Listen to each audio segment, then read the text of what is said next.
Salut! Mă numesc Carmen Zacarian, am 19 ani și sunt din Chișinău. Astăzi este luni, 2 septembrie, ziua în care compania îmi transferă absolut toate comisioanele pe care le-am acumulat pentru săptămâna trecută. Și acum, drept dovadă, aș dori să trecem la un bancomat, cel mai simplu bancomat care există la noi în capitală, pentru a face un extras numerar.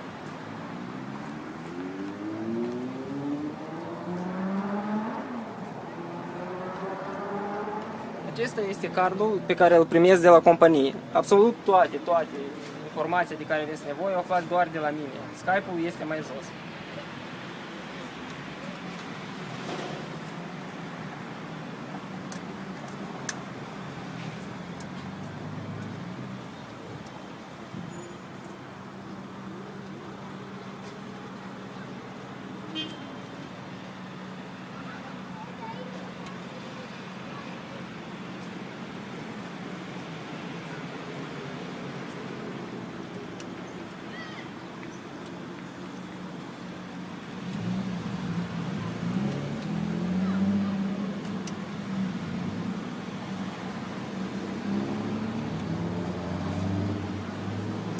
Așteptăm banii.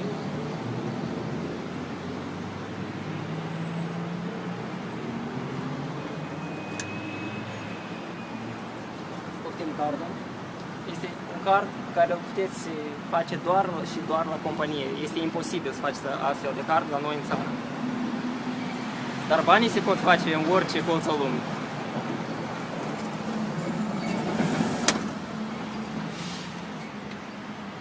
Poftim cecul.